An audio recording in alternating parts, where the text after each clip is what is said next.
কই যাবেন? উঠেন। ধানমন্ডি কত? আরে না, এখান থেকে যাবো না, চলো অন্য রিক্সায় যাই। অন্য রিক্সায় কেন? এই রিক্সায় কি সমস্যা? এখান থেকে রিক্সাওয়ালার ভাড়া বেশি চায়, হেঁটে গিয়ে সামনে থেকে নেই, ভাড়া কম পাবো। মামা আপনারা খুশি হয়ে যা দিবেন এটাই সই। উঠেন। আরে তুমি জানো না, ওরা এই কথা বলে, পরে রিক্সা থেকে নামার সময় কাহিনী শুরু করে দেয়। তুমি তো কাহিনী করতেছো। একটু আগে বাসের হেল্পারে দেখে গেলে বাসে উঠবা না, এখন আবার রিক্সাও তোমার সমস্যা। সব জায়গায় গেলে তোমার সমস্যা আর সমস্যা। আমার পা ব্যথা হয়ে গেছে, আমি হাঁটতে পারবো না, আমি রিক্সায় যাবো। ওঠো হ্যাঁ মামা, আমি ওইটাই কইতাছি, এই জায়গায় অন্য কোনো রিক্সা পাইবেন না। উঠেন। ওঠো ওঠো, চলো মামা। কি খেলা দেখাইলি রে টুম্পা, শিখলাম। মামা তুমি টুম্বা কই লাগা? টুম্বা কেডা? মামা কঠিন কাহিনী, আমার গার্লফ্রেন্ডের নাম ছিল টুম্পা। কি কও মামা? আমার গার্লফ্রেন্ডের নাম তো টুম্পা। কি কও মামা, আসলেই?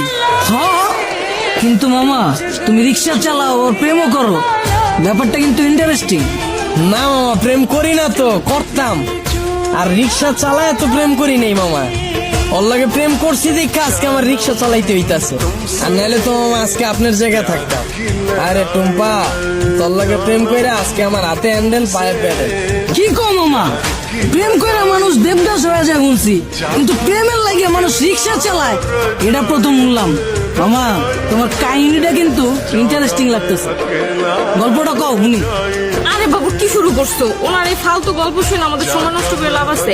তার চাইতে চলো তুমি হেডফোন বের করো, আমরা গান শুনি। আরে না, মামার কাহিনীটা অনেক ইন্টারেস্টিং। মামা তুমি কও।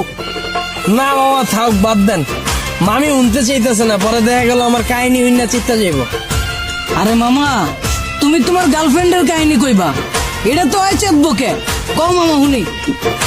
মামা কি কমু দুঃখের কাহিনী, ও একটা জিনিস আছিল মামা, খালি চুস্ত।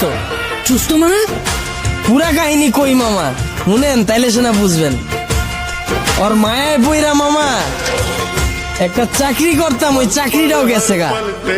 ওর আর কি করার, বন্ধু বান্ধবের টাকা ধারলে ওর লগে দেখা করতাম। মাসের ভিতরে 15 দিনে দেখা করতাম মামা, 15,000 চুইসা লাইতো। কেমনে মামা? মামা হয়তো মাইয়া ছিল না মামা, হয়তো পিশাচা ছিল, রক্তের মতো টাকা খালি চুইসা খায়া ফেলাইতো। তাও মামা মনেরে বুঝ দিতে পারতাম, যদি মামা দইরা রাখতে পারতাম। মামা গার্লফ্রেন্ড গেছে কে কেমনে? মামা আমার চাকরি তো চুষেই দিছে। এরপরে মামা বন্ধু বান্ধবের যে টাকা ধার করছিলাম, ওগো টাকা তো আর শোধ করতে পারি নাই। পরে আর নতুন